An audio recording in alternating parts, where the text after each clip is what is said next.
Hey everybody, welcome back to RavenHawkTech. I'm your host, William Bakke, the host with the most. Wait, nah, not quite Halloween yet. Anyway, so I am working on a video for converting a Hyper-V style hard drive, which is a VHDX. Older versions were like for virtual PC and stuff were VHD. Similar concept. There's similar tools you can use, but in this case I set up a Hyper-V 2012 R2 that's nested in my VMware box, and I'll leave in the description, put on my blog of how I actually got it to work. There's some steps you have to do. So let's go ahead and get started. Alright, so in this one I already have my Hyper-V manager. This is actually connecting to the VM, but I'm running it on my server 2012 R2 standard server. You still require either a workstation that's compatible with the version of Hyper-V that you're running, or a server edition that is again compatible with the version that you're running to be able to manage it. So that's a disadvantage and in the negative slot for Hyper-V versus VMware, for example, or Proxmox. It doesn't have a web management by itself, but it does have some nice features because you can, for example, do clustering, because it does have the option to do a failover in case there's an issue, and clustering in general. So yeah, there's that. Now in this example video, since I'm doing this for a project, I really don't need a few things, but I'm going to cover them anyway just so you get a familiarity with Hyper-V, and that's really what I want to do for this video. Alright, so you do have a sidebar, and you do have another sidebar. Microsoft really likes their sidebars, especially when these action items here you can also obtain just by simply right-clicking on the actual VM, or excuse me, the actual hypervisor. You'll notice New, Import, Hyper-V Settings, so forth. So it just makes it where you can either get it from here or you can get it from there. Most of the time I actually never even use these. I usually go over here, but sometimes over here, like I'm hitting the virtual switch. Now by default you don't even get this. I've actually already created one. I'm going to remove that so we can do a fresh start here. We're going to create one. I'm going to create one just so you guys can see it. I'm going to just do the general and internal one. You can give it, as you can see, it says new virtual switch. I'm going to go ahead and just call it a vSwitch 1, or excuse me, vSwitch 0, because I'm funny and it's a VMware network, so hey, why not? Just got done doing a whole bunch of VMware videos. I'm still on a roll. You can change those options just like you chose it initially. You can also change it here. So why did Microsoft give, again, the redundancy? Two sides doing the same thing. Anyway, same type of deal. So internal network, I'm not going to be doing the VLAN for the management. This is what I mentioned earlier. So you can actually assign a VLAN for management interface or so forth. Not going to need to do that. But if I wanted to, I could say that this one, for example, is VLAN 60, right? And now this network, this actual virtual switch is VLAN 60. I don't need to do that, so I'm going to just basically return it back to the way it is and hit apply. We can cover more of these as we go into different expansions, and if people have specific questions, I'll follow those up. Alright, so I've created my virtual switch. We can go in here. I can show you a couple of the different settings you can do. You can adjust the physical GPUs if you have that option, if you had a compatible remote FX GPU, which I don't, as you can tell. And you can adjust where the virtual machines are stored, where the virtual hard drives are stored. This is really good if you have, for example, a VM host that has, say, iSCSI storage, and you want your VMs to actually be stored on the remote drive or on the fiber drive or whatever. You can actually change that to do that. You can adjust, of course, allow for live migrations. Really good, for example, if you have multiple Hyper-V hosts, which I do not, so I'm going to just skip that part for now. Tells you how many migrations you can perform at a time and basically what type of impact it'll have on your host. You can do an enhanced session mode. Basically, enhanced session mode allows redirection to local devices and resources from computers running virtual machine connections.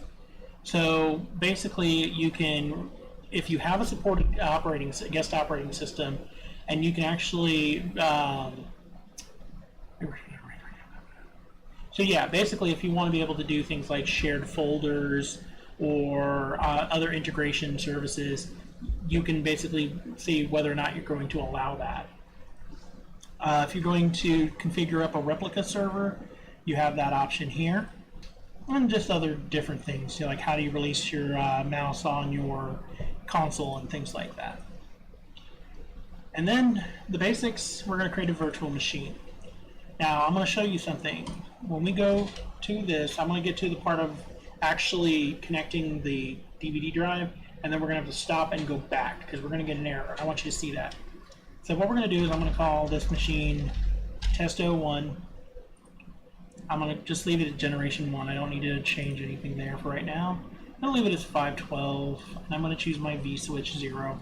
So far, everything's normal. I'm going to just do a 10 gig drive. It's a small VMware host that I have, or VMware host. Wow, I've really been doing this. Hyper-V host, and I don't want to eat up all the space on it, so we'll skip that for now. We'll just leave it as 10.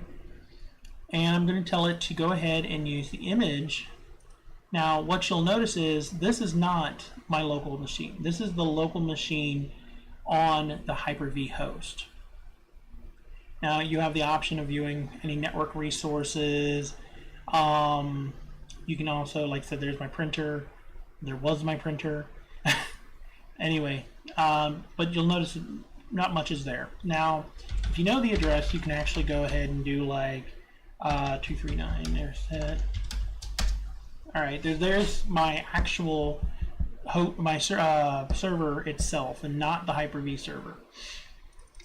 Go ahead and log in. Go to desktop. There's my CentOS VM. We're going to hit next, and then finish. But you'll notice, wait, failed to create. There's some permissions you can adjust and configure, and there are those options, and I can explore them fully here in other videos. But I'm going to show you the simplest way to do this. What we're going to do is we're actually going to go into the VM. Alright, we're going to turn off the firewall with this command right here. Now once the firewall is off, we can actually go straight to the machine, which I already have done, where you couldn't do that originally because of course the firewall. I'm going to create a folder and I'm going to just call it ISO, and on my desktop I have my CentOS image, and I'm going to go ahead and just paste it in. So you'll notice now that if I do that, I can then go here, give it a minute, and then we go to my ISO folder, the CentOS, and then hit next.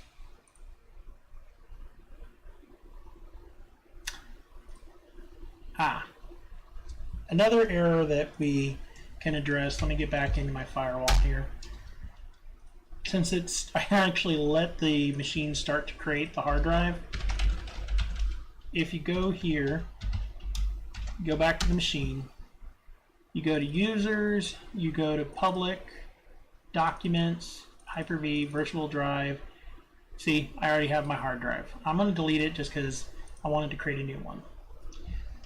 And just go back and turn the firewall back on. And we should now be able to go back and say next, next, and finish. No errors this time.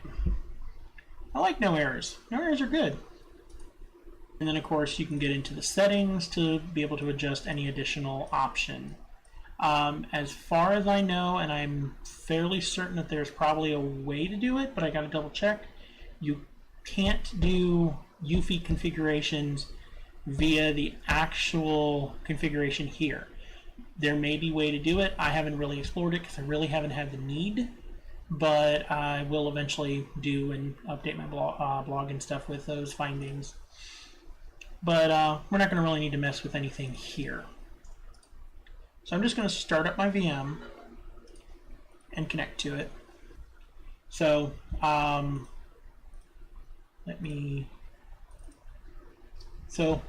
hopefully you guys have enjoyed this video. Please stay tuned. I know I've been, I think, 2 weeks behind at this point.